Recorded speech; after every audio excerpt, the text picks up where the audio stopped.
Good morning, good afternoon, and good evening, depending on what time of the world and time you're watching this. My name is Amit Sodha, back again with a business spotlight series. This time, we've got Dipesh Pattni from Gravitas Q joining us. He's been in business for about 5 years now, going strong, plenty of great learnings he's going to share with us, and have the benefit to hear some of his insights earlier on.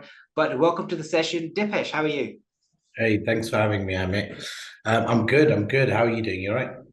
Doing fantastic. Let's get straight into it. So, Dipesh, talk us through, a bit about your business. Quite interestingly named Gravitas Q. Tell us about what your business is and what kind of services you're providing at the moment. Yeah, sure. So there's two sides to the business. There's one side that helps businesses grow digitally, whether they're trying to generate leads or they're trying to get more sales online. And Mhm. then the other side of the business is a TikTok live streaming agency where we train creators and influencers to earn an income through TikTok Live and the TikTok platform in general. So two different sides. One side to help businesses, other side is to help influencers, but there's a lot of crossover as well. I can imagine. I can imagine. So you're actually one of the driving forces behind training the influencers who are influencing the social media market right now so much. Wow, we're going to listen to more about that soon. But earlier on, you mentioned that, hey, look, you used to work in the corporate world, head of sales in various different companies, having hundreds of people reporting to you. A nice steady income, I suppose. But then you jump ship to start up your own business, and it takes a lot of courage to do that. So, Dipesh, talk us through what motivated you to stop working in the corporate world and start up your own business. Yeah, sure. So I was, I actually had a really good career working in a media agency. I was like the head of digital for one of the largest media agencies in the world. Now, I don't have a bad word to say about them because the amount of things I learned there were just fantastic. My growth Mm, there was phenomenal. I was in the right sector at the right time, and essentially everything was going well. But what happened was like I think that every business owner or entrepreneur at some point gets this as well, is there's a niggle there where like yes, you're happy, but you could be doing more for yourself, mm, yeah. essentially. And there's that bit that is still there that says, I really want to launch a business. I really want to see if I can do it. Whether I fail or not is irrelevant, right? Mm, I have to go and try. yeah. And this was around the same time as I had my daughter was just turning 1 when I quit my job to start the business. So in that first year, because my job was pretty demanding, I was out quite a lot in the evenings as well. So I kept coming home and I wasn't essentially seeing like she'd be in bed by then. Mm, In the days where I did manage to get out on time, like I'd get home, but I've got 15 minutes with her. So that led me to obviously make some changes because I was like, I don't want to regret this in the future. And so that's when it was like, okay, me and my wife talked and we are like, look, why don't you just, she was like, why don't you just do it? Let's just give it a go. Let's give it a year, give it 18 yeah. months. And that's essentially what inspired me. It was the fact that I'd become a dad. It was the fact that that niggle was there and it wasn't going to go away. Once that niggle's in your head, like some Mm, people can either suppress it, and all that's going to happen when you suppress something like that is that you're going to end up doing it much later. Uh, yeah. and maybe even not like there is no right time to do this. Like I did it when my daughter's turned 1 and when I probably need a stable income. But I thought about it right before I was getting married, and I was like, oh, it's the wrong time. But you can keep looking at it as many times as you want, and you'll make an excuse for why it's not the right time now. But Oh, actually, true. it is the right time. It's always the right time. There is no wrong time to get into business or go for something you essentially want, right? Absolutely. And that's so inspirational to hear that it's never the wrong time. Plenty of business owners or want to be business owners are probably sitting there on the edge of the seats as you were 5 years ago thinking, shouldn't I? Shouldn't I? This There's is probably lots something of that small business owners out there right now thinking, when should they take the plunge and just go large? So Dipesh, something taught to me, Amit, like by when right before I was getting married, Simon Coulson, who is like a multimillionaire, and he was really big in the digital internet marketing space, but he's the one that actually said that to me. He said, look, there's never the right time, but at the time I didn't understand that. It made yeah. sense further down the line. And that happens sometimes with advice where somebody gives you a really good piece of advice. It's just not the right time for you to receive it. Right. Absolutely. And that in itself is a great share. So you can have so much good information and so much good advice around you. It may not just be applicable to you, it may not just resonate with you as much as usual. But I'm really keen for you to impart some of your wisdom over here, Dipesh. People sitting there on the edge of the seats thinking, should I jump? Shouldn't I? Should I go for a bit of increase the size of my business and go all in, or shouldn't I? What advice would you give to somebody kind of sitting in the world of being in the corporate world, looking to jump ship into the world of business, or somebody that's just starting out as a one-person band and wants to expand and grow? What would be your, say, your top 3 pieces of advice? And we can give you a little pedestal. First advice is there's never a wrong time. Just go for it. But what would your next 2 bits of advice be? To be honest, there's quite a few things like, when quite a few people ask me now, even, and a lot of the time, one thing I didn't think about was, why am I doing this? It was Mm, the why was more to do with me being able to see my daughter more and things like that. But the why had never really been discovered in what is the business I'm creating and why am I creating it. So when Gravitas Q first started, it was very much like any other performance marketing agency or any other digital marketing agency. And it's only like further down the line where I realized that, hold on, like there are things that do differentiate us, but we've never taken the time to actually understand those things. And then at the mm, same time, there were things that we were just doing exactly the same as everybody else, and that yeah. just didn't sit well with me. So a lot of people who ask me about, whether they should start a business is first like, why are you starting the business? Like, apart from you want to make money, there has to be a bigger reason than that, because Mm, the truth is your first year, your first 18 months, 2 years is going to be hard. Like you're going to have to put a graft in, you're going to have really good and bad days, but you got to show up for all of them. And so, it's not as simple as being in the corporate world. If you're in a really good job right now, then you have to really think about whether you want this life, because yeah. some things do change. Like when you go to sleep, you're still thinking about work, right? And are you okay with that, first of all? For me, like I am okay with that. I love the whole kind of process of the thinking that takes place when you're not sitting there Mm, doing a task. I love that, right? But there are days where, like, you can be stressed, like the stress can build up, and you might have a problem at work, but you're taking those problems home with you. Whereas when you're in the corporate world, yes, you take problems home with you sometimes, yeah. not all the time. And when you become a business owner, you do take those from them. You have to first ask yourself, do you really want that hassle, right? Yeah. Do you really want the ups and downs, that roller How much, coaster? exactly how much do you actually want it? Because Yeah. like, and this sounds like really grim to a degree, but like I wouldn't change it for the world now, right? I wouldn't change it for the world because I love solving problems and I love coming up with new products and things like that, and how we can better ourselves and how we can actually give our clients more. I love all of that. Like I love the Level. into that. So, you know, ask yourself, is this like there is going to be a lot of pain for the Yeah. game, and you have to ask yourself, are you willing to go through that, and do you really want it? Like how bad do you want a business? How bad do you want it? And it all centers around that, which is important, right? What's going to be that rocket you can set off that's going to really make you go? What's your why? And are you up for the challenge essentially? And that's something important to re-massage into our minds again. People are looking to cross from one ship to the other. Now, along the way, you've probably well, you've got a team of people that do a lot of good things for you. Um, Before that, you do you have a team as well? Several people, hundreds of people reporting to you from a sales perspective. From your perspective, what would you say are the few things that make people tick? Yeah, it's a good question. Like it kind of goes back to your last question as well about like the reason I said it's different is that if you're trying to jump from corporate, you're trying to decide almost like, do I want this? But then there are Yeah. freelancers there. Now, what most freelancers really like, I see this a lot in the UK as well. I see it less in the US, but I see it a lot in the UK where freelancers, they're in this mindset where they have to keep doing the work themselves. Mm, They don't understand the importance of building a team, but actually, the most important thing is building a team around you, because only then can you actually become a business, right? Like you have to build good people around you that can get certain tasks done. right? And that allows you to free up your time to start focusing on moving the business forward and looking at the business from a more bird's eye point of view.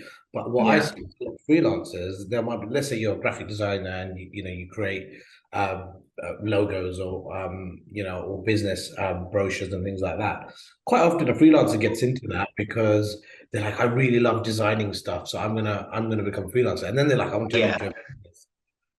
But actually, when you turn it into a business, you're no longer doing that bit that you loved doing. And, yeah, and that's where freelancers are like, oh my God, I'm trying to just find business all the time and I'm not doing the bit I'm loving. So if it's the bit you love doing, then just be a contractor. If you're actually trying to grow a business, know that your job is no longer going to be that passionate thing that you're going to have other passions like driving more sales, driving more and that is leads. so refreshing to hear from you, Dipesh, because a lot of business owners do end up being fooled by that misconception, thinking, right, I'm a chef, I love making pizza, let me open up a restaurant. But do you know what? You can't be the chef of your own restaurant if you want to grow Yeah. it and make something out of it. You've got to be the director that has a chef making it for you. And it seems like you've been through that journey. Yeah, absolutely. Like, it was a big transition for me because it's like it's a mindset change. And Mm, most freelancers that I meet, they don't understand that mindset change. And because they don't understand, small businesses also have a problem with mindset changes because, and small businesses actually like that's quite a wide net, but let's call it a startup, a small startup.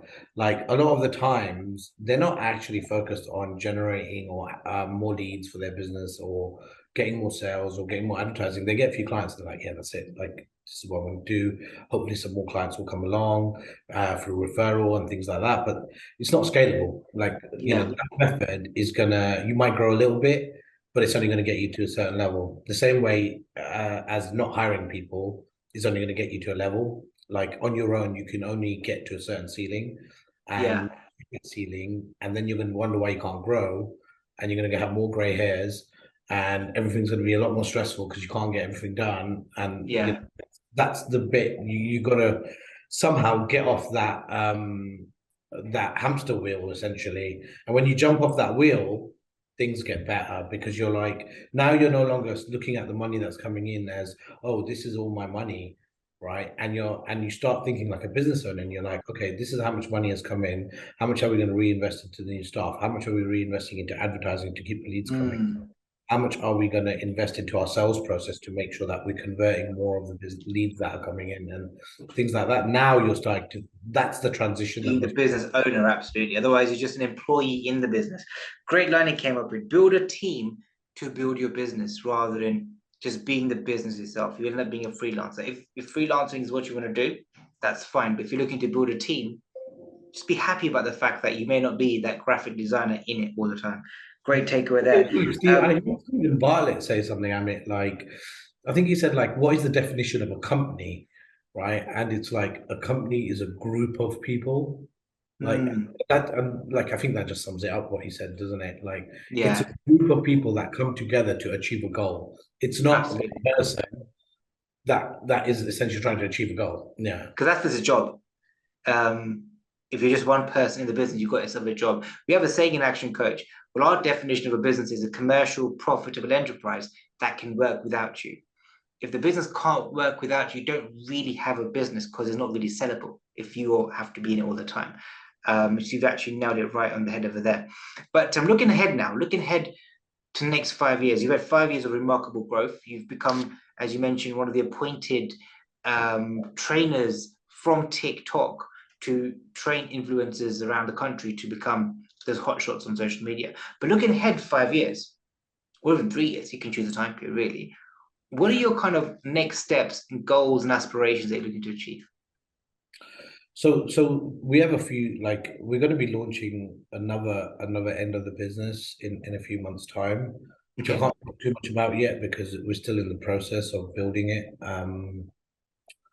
But over the next 5 years, essentially, what we want to do is, we're already the number one live streaming partner for TikTok in the UK. Wow. So, but we want to keep growing that. Like that area, I truly believe is going to be the next wave of social influencers, but also the next wave of social media. the Western world is slow to the uptake, especially the UK. Like if you look at countries like US and Germany, there are multiple live streaming apps. Here, there's only TikTok. There's Twitch as well, but very different. Like they Hmm. very differently. So, what TikTok has done with live streaming is a lot more advanced at this point. So they don't have much competition here in the UK. But at the same time, like because they've had no competition or because other live streaming apps have not existed, TikTok's almost doing the awareness job on it. And so the UK is really behind versus the rest. Ah, So we completely believe in TikTok Live and where that's going. So there's going to be a huge focus on that and growing that out to an even bigger level, yeah, um, and then growing our team out as well. Because like at the minute, our team essentially is helping these live streamers, giving them feedback, giving them training. We have loads of like online training available and things like that for them. But we want to build that out. We want to help them in so many other areas so that they can create more income for themselves. Because why I like that side of the business is because one side is helping businesses grow, and this side, the TikTok side, we're actually changing lives. Um, hmm, there are creators we've got that have earned like upwards of like $30,000 in a month through live wow, streaming.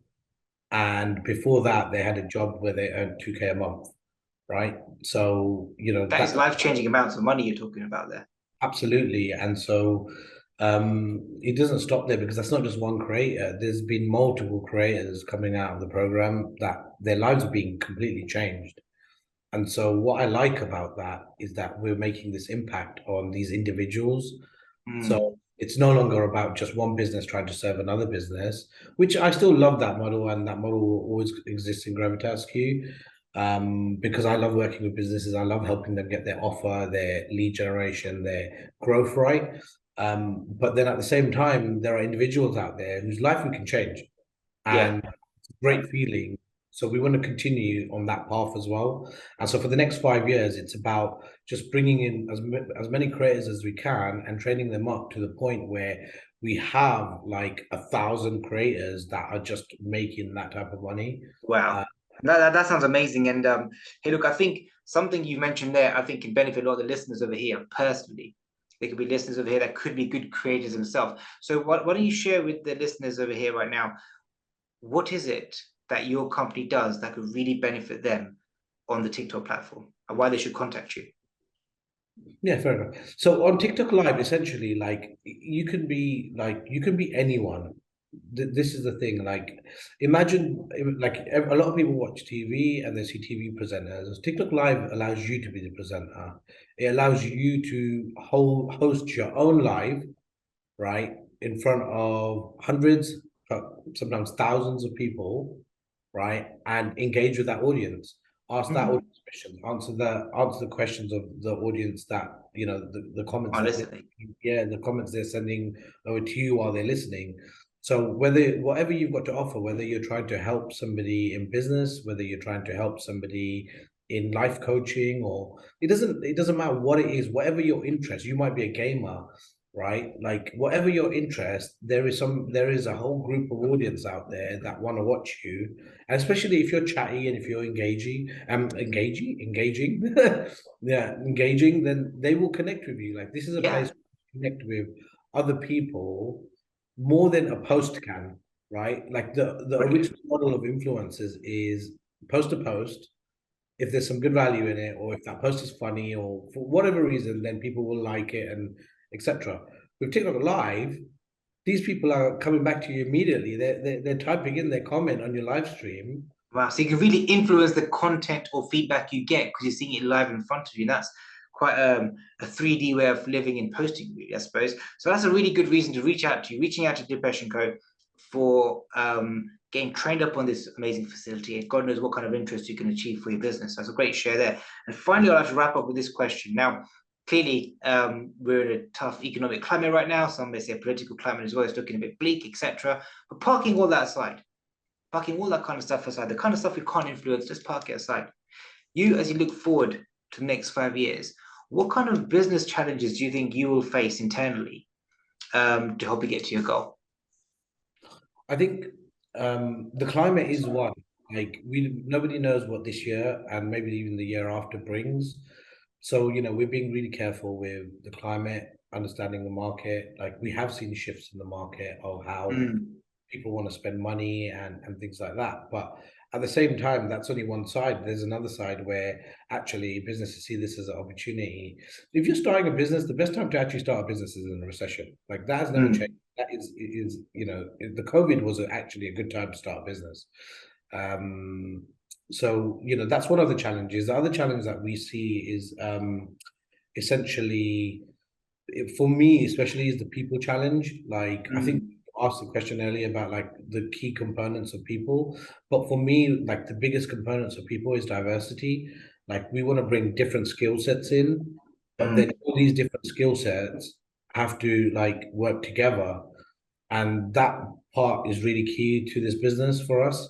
Is bringing more people in with different skill sets, different backgrounds, because I think all of that, like combining all of that together, is kind of going to create more of a company of the future. Um, Brilliant. so that's our key. I think that's our biggest challenge anyway. Growth is going to be a Love it. challenge. It always is. Of course, yeah. But like you said, your people grow your own business, and you summed it up perfectly well. Nurture diversity to improve your team, because your team ultimately build your business. Dipesh, you've been absolutely fantastic. I've got a whole page worth of notes that I've scribbled down from you, Oh, and thanks for it's having me, Amit.